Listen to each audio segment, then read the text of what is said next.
Shrimati U പ്രതിഭ 10 minute.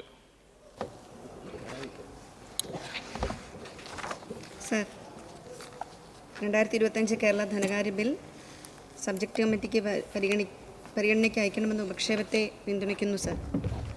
Sir, കേന്ദ്ര സർക്കാർ സൃഷ്ടിച്ച സാമ്പത്തിക ഞെരുക്കത്തിലും നമ്മുടെ സർക്കാർ നടപ്പാക്കിയ വികസന പരിപാടികളുടെ ഗുണഫലമായി സാമ്പത്തിക വളർച്ചയിൽ വലിയ പുരോഗതി നേടുവാനായിട്ട് നമ്മുടെ കേരളത്തിന് കഴിഞ്ഞിട്ടുണ്ട്. സർ, കേരളം ഇന്ന് ഉയർന്ന മൊത്ത ആഭ്യന്തര ഉൽപ്പാദനവും പ്രതിശീർഷ വരുമാനവുമുള്ള ഇന്ത്യയിലെ മുൻനിര സംസ്ഥാനങ്ങളിൽ ഒന്നായി മാറിയിരിക്കുന്നു. സർ, നീതി ആയോഗിൻ്റെ 2023 മൾട്ടി ഡയമെൻഷണൽ പോവർട്ടി ഇൻഡെക്സ് ദാരിദ്ര്യം ഏറ്റവും കുറഞ്ഞ സംസ്ഥാനമായി തുടർച്ചയായി രണ്ടാമതും നമ്മുടെ കേരളം തിരഞ്ഞെടുക്കപ്പെട്ടിരിക്കുന്നു. സർ, സംസ്ഥാനങ്ങളിലെ ഏറ്റവും കുറഞ്ഞ ദാരിദ്ര്യമുള്ള സംസ്ഥാനം ഇന്ന് നമ്മുടെ കൊച്ചു കേരളമാണ്. എന്നാൽ ഇവിടെയാണ് സർ കേന്ദ്രത്തിൻ്റെ സഹായം എന്തെങ്കിലും നമ്മൾക്ക് കിട്ടുന്നുണ്ടോ എന്ന ചോദ്യം ഫലപ്രദമായിട്ട് നമ്മൾ ഉയർത്തേണ്ടത്.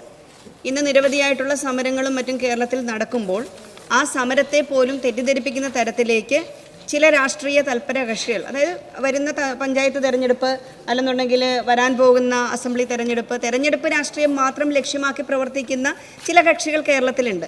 അല്ലാത്ത സമയത്തൊന്നും ജനങ്ങളുടെ യാതൊരു പ്രശ്നത്തിലും അവർ സജീവമായിട്ട് ഇടപെടില്ല എന്നുള്ളത് സാമാന്യം രാഷ്ട്രീയം നിരീക്ഷിക്കുന്നവർക്കും പഠിക്കുന്നവർക്കും എല്ലാം മനസ്സിലാവും.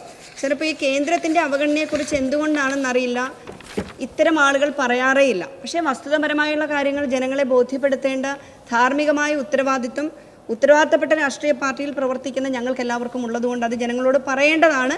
അത് കേരളത്തിൻ്റെ പ്രശ്നമെന്ന് പറയുമ്പോൾ കേരളം നശിച്ചു പോകട്ടെ എന്ന് കരുതി എന്ത് ചെയ്താലും, ഞാൻ പലപ്പോഴും ഓർക്കും ഈ പ്രതിപക്ഷങ്ങളൊക്കെ സംസാരിക്കുമ്പം നിരവധി നല്ല അറിവും കഴിവും അതിനെയൊക്കെയുള്ള ഒരുപാട് പേരുണ്ടല്ലോ അവിടെയും. പക്ഷേ നമ്മുടെ ഒരു രാഷ്ട്രീയ താല്പര്യത്തിന് വേണ്ടി അല്ലെങ്കിൽ സ്വാർത്ഥ താല്പര്യത്തിന് വേണ്ടി കേരളം ചെയ്യുന്ന നല്ല കാര്യങ്ങൾ പലപ്പോഴും ഓർക്കും ഒരു പ്രശംസ കൊടുത്തിരുന്നെങ്കിൽ പ്രതിപക്ഷത്ത് നിന്ന് പോലും അതുപോലെ നല്ല കാര്യങ്ങളാണ് ചെയ്യുന്നത്. ഒരുപാട് ഉദാഹരണങ്ങൾ നിങ്ങളുടെ ഒക്കെ മുന്നിലുണ്ട്. അപ്പോൾ ഒരിക്കലും അത് പറയാതെ എല്ലാം തെറ്റിദ്ധരിപ്പിച്ചുകൊണ്ട് അതിനെ കുറച്ചുകൂടി മാധ്യമ സഹായത്തോടു കൂടി ആക്കം കൂട്ടി പ്രചരിപ്പിക്കുന്നതിനാണ് ശ്രമിക്കുന്നത്. സർ, കേന്ദ്ര സഹായം ഉണ്ടോ എന്ന് ചോദിക്കുമ്പോൾ ഫിനാൻസ് കമ്മീഷൻ തീർപ്പ് പ്രകാരമുള്ള നികുതി വിഹിതത്തിൽ നമുക്ക് വർധനവ് ഉണ്ടായിട്ടില്ല. ഫിനാൻസ് കമ്മീഷനാണ് അധികാരമെങ്കിൽ പോലും അതിൻ്റെ അകത്ത് വർധനവ് നമുക്ക് വരുന്നില്ല.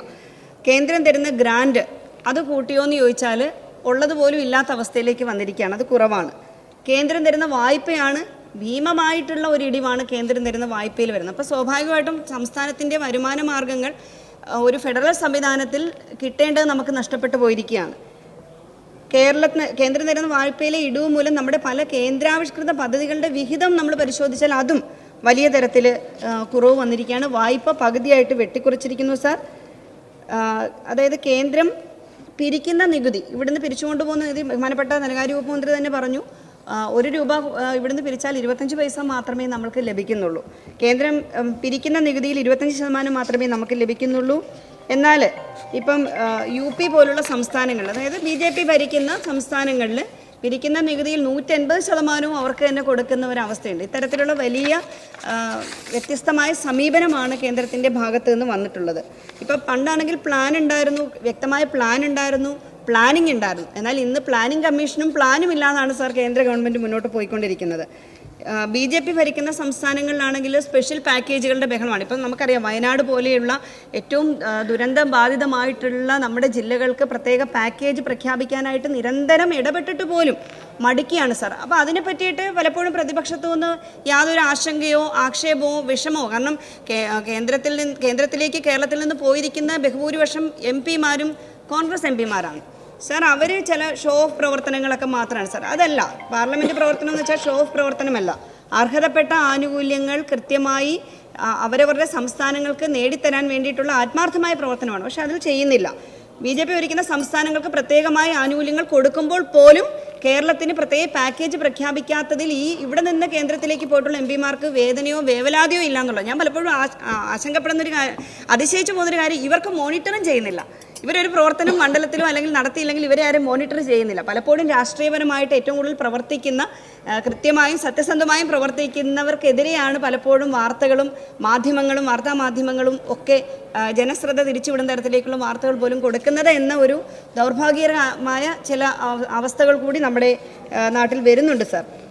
സാർ, ഇപ്പോൾ നമ്മുടെ റബ്ബർ കൃഷിക്കാരെ സഹായിക്കുന്നതിന് വേണ്ടി പ്രത്യേക പാക്കേജ് എത്രയോ കാലമായി ചോദിക്കുന്നു, തന്നു, തരുന്നില്ല. അതുപോലെ കടലാക്രമണം, വലിയ തീരപ്രദേശമുള്ളൊരു സംസ്ഥാനമാണ് സാർ കേരളം. ആ കേരളത്തിലെ കടലാക്രമണം തടയുന്നതിന് വേണ്ടിയിട്ട് പ്രത്യേക പാക്കേജ് ചോദിച്ചു, ഒരു പൈസയും തരുന്നില്ല സാർ. എന്നിട്ട് ഓരോരുത്തർ വന്ന് ഓരോ സ്റ്റേറ്റ്മെന്റ് നടത്തുകയാണ് സാർ. കേരളത്തിനെതിരെ സ്റ്റേറ്റ്മെന്റ് കേന്ദ്രത്തിലോട്ട് പറഞ്ഞു വിട്ട് എംപിമാരും പറയുന്നത് അവർക്കെതിരെ പറയുന്നില്ല എന്നുള്ളതാണ് നമ്മളെ അതിശയിപ്പിക്കുന്ന കാര്യം. സാർ, നെൽകർഷകർ കഴിഞ്ഞ ദിവസം തന്നെ നമ്മുടെ GR അനിൽ മിനിസ്റ്റർ പറഞ്ഞ വളരെ ശ്രദ്ധേയമായ ഒരു മറുപടി ഉണ്ട് സാർ. നെല്ല് സംഭരിച്ചും വകയിൽ ചെറിയ പൈസയൊന്നുമല്ല കേരളത്തിന് നൽകാനുള്ളത്. 1232 കോടി രൂപയാണ് സാർ കേന്ദ്രം കേരളത്തിന് നൽകാനുള്ളത്. സ്പെഷ്യൽ പാക്കേജ് ഇല്ല എന്ന് മാത്രമല്ല, അർഹതപ്പെട്ടത് തരുന്നില്ല എന്നുള്ളത് ആണ് ഏറ്റവും ശ്രദ്ധേയമായിട്ട് ഈ ഒരു ബില്ലിൻ്റെ ഭാഗമായിട്ട് ചൂണ്ടിക്കാണിക്കുന്നത്.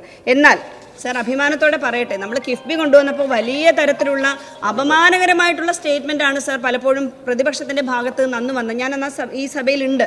എന്തെല്ലാം മോശപ്പെട്ട സ്റ്റേറ്റ്മെൻറ്റുകളാണ് വന്നത് സാർ. ആ കിഫ്ബിയിലൂടെ 10-60,000 കോടിയിൽ പരം രൂപ മുടക്കിക്കൊണ്ട് നമ്മുടെ നാടിൻ്റെ ഇൻഫ്രാസ്ട്രക്ചർ ഡെവലപ്മെൻറ്റ്, ടൂറിസം സെക്ടർ, അതുപോലെ തന്നെ എഡ്യൂക്കേഷൻ സെക്ടർ, ഉന്നത വിദ്യാഭ്യാസ മേഖല, ആരോഗ്യ മേഖല, എല്ലാ മേഖലകളിലും നമുക്ക് മാറ്റങ്ങൾ ഉണ്ടാക്കാൻ കഴിഞ്ഞു സാർ. സാർ, ഇന്ന് നമ്മുടെ കേരളത്തിൻ്റെ തനത് നികുതി വരുമാനം വർദ്ധിച്ചിട്ടുണ്ട് സാർ. കേന്ദ്രത്തിൻ്റെ ദയാദാക്ഷിണ്യം കാത്തിരിക്കാതെ സ്വതന്ത്രമായി സഞ്ചരിക്കാൻ വേണ്ടിയിട്ടുള്ള, സ്വതന്ത്രമായി തങ്ങളുടെ നാട്ടിലെ ജനങ്ങൾക്ക് ക്ഷേമ വികസന പ്രവർത്തനങ്ങൾ ചെയ്യാൻ കഴിയുന്ന തരത്തിലേക്ക് നമ്മുടെ ഗവൺമെൻറ് ഉയർത്തെഴുന്നേറ്റിട്ടുണ്ട് സാർ. സ്കൂൾ ഉച്ചഭക്ഷണ പദ്ധതി ഇപ്പോൾ നമ്മൾ നോക്കിയാൽ കേന്ദ്ര വിഹിതമില്ല, കേന്ദ്ര വിഹിതം വെട്ടിക്കുറിച്ചിരിക്കുകയാണ്. നമ്മൾ മുടക്കം വരുത്തിയിട്ടുണ്ടോ? ഇന്നലെ ആരോ ഇവിടെ അമ്പലപ്പുഴ സലാം സോ പറഞ്ഞ പരീക്ഷ നേരത്തെ വന്നത്, ഓണം നേരത്തെ വന്നതുകൊണ്ടാണ് പാഠപുസ്തകങ്ങൾ വരാതിരുന്നത്. ഇത്തരത്തിലുള്ള സ്റ്റേറ്റ്മെൻറ്റുകളൊന്നും കേൾക്കാനില്ല സാർ. അത്തരത്തിലുള്ള മണ്ടൻ സ്റ്റേറ്റ്മെൻറ്റുകളല്ല, കൃത്യമായി തന്നെ ഏത് പദ്ധതി കേന്ദ്രം തന്നില്ലെങ്കിലും ഞങ്ങൾ അത് എങ്ങനെയെങ്കിലും നടപ്പാക്കാനായിട്ട് ഇവിടെ ശ്രമിക്കുകയല്ലേ സാർ.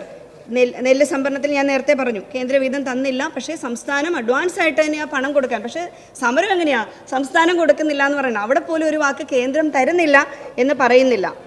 അതുപോലെ ദേശീയ ആരോഗ്യ മിഷൻ്റെ ബ്രാൻഡിങ് ഞാൻ വഴങ്ങാം. ദേശീയ ആരോഗ്യ മിഷൻ്റെ ബ്രാൻഡിങ് പൂർത്തീകരിച്ചില്ല എന്ന് പറഞ്ഞിട്ട് കോടിക്കണക്ക് രൂപ ചെലവഴിച്ചുകൊണ്ട് ആരോഗ്യ മേഖലയിൽ, പഴയ ആരോഗ്യ മേഖലയുടെ അവസ്ഥയല്ലല്ലോ ഇപ്പോൾ കേരളത്തിൽ.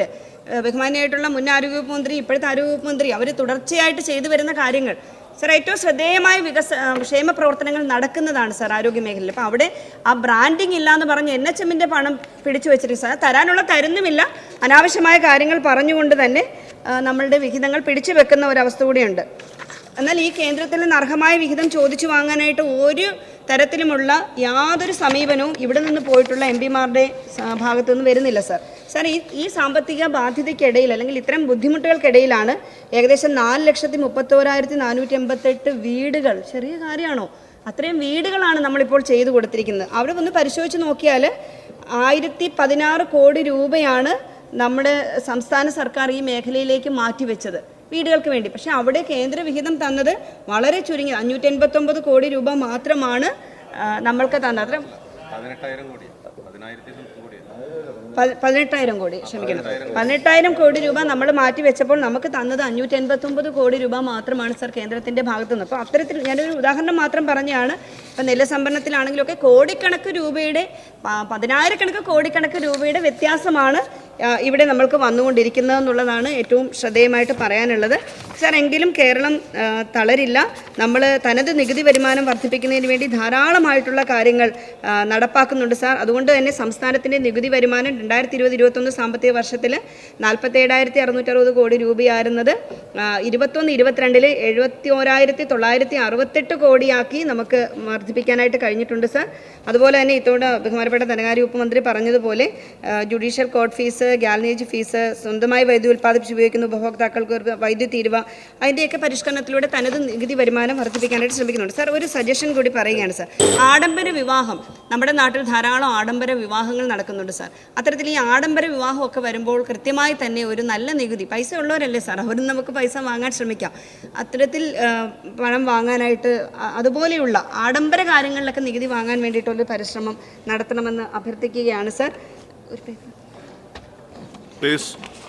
സാർ, നമ്മുടെ ഗവൺമെൻറ് ഒരു ബൈബിൾ വാചകം പോലെ തന്നെ ധാരാളമായി വിതച്ചാൽ ധാരാളമായി കൊയ്യാമെന്ന് പറഞ്ഞു. നമ്മൾ സാധാരണ ജനങ്ങൾക്ക് വേണ്ടി ധാരാളം കാര്യങ്ങൾ ചെലവഴിക്കുകയാണ് സാർ. അവനവൻ ഹൃദയത്തിൽ നിശ്ചയിച്ചതുപോലെ കൊടുക്കട്ടെ, സങ്കടത്തോടെ അരുതുന്ന. കേന്ദ്രം പറയുന്ന പോലെ ഇങ്ങോട്ട് തരാതിരിക്കുകയല്ല, നമ്മൾ സന്തോഷത്തോടെയാണ് എല്ലാ കാര്യങ്ങളും, എത്ര പ്രതിസന്ധിയിലും സന്തോഷത്തോടെയാണ് സാർ കൊടുക്കുന്നത്. ഒരു നിർബന്ധത്തിലുമല്ല സാർ ആർക്കും കൊടുക്കുന്നത്. അവർക്ക് അർഹതപ്പെട്ടത് അത് എത്രത്തോളം 600 രൂപയായിരുന്ന പെൻഷൻ 1600 ആക്കിയിട്ട് വീട്ടിൽ കൊടുക്കുകയാണല്ലോ. അത് ഞങ്ങൾ സങ്കടത്തിലല്ല, നിർബന്ധത്തിലുമല്ല, സന്തോഷത്തോടെ ഞങ്ങൾ കൊടുക്കുകയാണ് സാർ. നിങ്ങൾ സകലത്തിലും എപ്പോഴും പൂർണ്ണ തൃപ്തിയുള്ളവരായി സകല സൽപ്രവൃത്തിയിലും പെരുകി വരുമാറ് നിങ്ങളിൽ സകല കൃപയും പെരുക്കുവാൻ ദൈവം ശക്തൻ ആകുന്നു എന്ന് പറയുന്ന പോലെ സാർ, സാധാരണ ജനങ്ങളോടൊപ്പം അവരുടെ ക്ഷേമ വികസന പ്രവർത്തനങ്ങളിൽ, അവരുടെ ദൈനംദിന ജീവിതത്തിൽ ഈ ഗവൺമെന്റ് ഉണ്ട് സാർ. അങ്ങനെ വരുന്നവരാണ് സാർ ദൈവമെന്ന് പറയുന്നത്. നമ്മുടെ മുന്നിൽ കാണുന്ന ശരിയാണ് സാർ ദൈവമെന്ന് ഞങ്ങൾ വിശ്വസിക്കുന്നു സാർ. ഈ ബില്ലിനെ പൂർണ്ണമായി പിന്തുണയ്ക്കുന്നു സാർ.